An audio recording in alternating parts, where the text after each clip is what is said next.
પણ વાત મારે કરવી છે કે દીકરીની માં કેવી હોય. દીકરીની માં છે ને બે રીતની હોય. એક માં એવી હોય કે દીકરી સાસરે જાય, ફોન કરે કે અમારું ઘર પરિવાર વ્યવસ્થિત છે, આમ છે તેમ છે, સરસ કમાય છે, અમારું સરસ મજાનું ઘર ચાલે છે, કોઈને કાંઈ તકલીફ નથી થતી, મને બધા બહુ સાચવીને રાખે છે.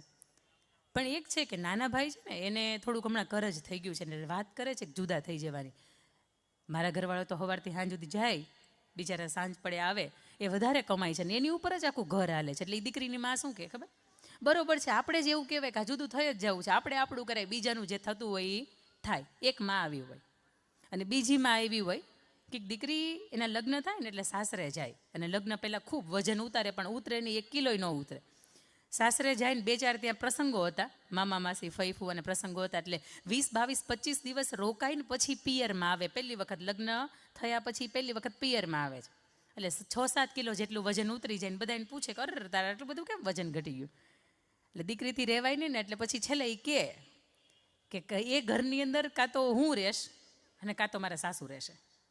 એટલો બધો ખરાબ સ્વભાવ છે, એટલો બધો ખરાબ સ્વભાવ છે. અહીંયા ઘણા બેઠા છે ને એને લાગુ પડતો હશે આ વાત. નહીં, તમને 2 હાથ જોડું, તમને નથી કહેતી, પણ આ વાતના માધ્યમથી મારે તમને શું કહેવું છે ને એ કહીશ. એટલો બધો ખરાબ સ્વભાવ છે, એટલી બધી નાની નાની વાતની અંદર રોકટોક કરે કે મને ખબર નથી પડતી કે મારી એની કેમ રહેવું. એટલે કાં તો એ ઘરની અંદર મારા સાસુબા રહેશે ને કાં તો હું રહેશ. અને જો તમે મને બળજબરીથી મોકલી તો હું ટકીશ નહીં અહીંયા વધારે, અને તમારું ઘરે નહીં આવું.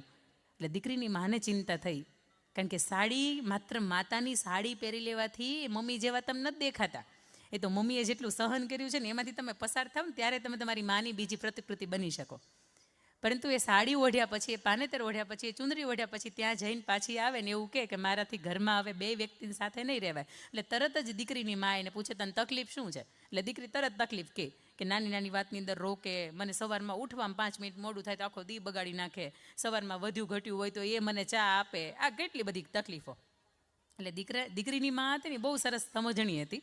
એટલે તરત એણે કહ્યું કે બેટા તું અહીંથી જા ને, અઠવાડિયું રોકાઈને તું અહીંથી જાશ ને એટલે તને સરસ મજાનું એક પાવડરની ડબ્બી આપીશ, તારે લેતી જવાની છે. અને તારા સાસુબા જમવા બેસે ને એટલે સવાર સાંજ ને બપોર, રસોઈ તો તારા જ હાથમાં છે, સવાર સાંજ ને બપોર થોડો થોડો પાવડર છે ને તારે એને જમણવાની અંદર નાખવાના. પત્તું જો 3 મહિનાની અંદર હજી તો આટલું બોલે ને કે અરે વાહ, હું આવું જ ગોતતી હતી કંઈક, કોઈને કાંઈ ખબર ન પડે, મારું નામ એ ન આવે ને માં તું કેટલી હોશિયાર છો, કેટલી ડાય છે, એમ કરી દીકરી કોઈ દી બધ નહોતી ભરી ની, માને આજ બધ ભરી ગઈ. એટલે માં એવું કહે છે કે બેટા સાંભળ, 3 મહિનાની અંદર તારે એક બીજું નાટક કરવાનું છે. તારો પ્રશ્ન છે ને 3 મહિનામાં સોલ્યુશન લાવી જ દેશ, પણ તારે આ 3 મહિનાની અંદર એક નાટક કરવાનું છે. આ મમ્મી બોલ લે તું નાટક શું કરો? તું કે કરું બોલ. તારે ડાય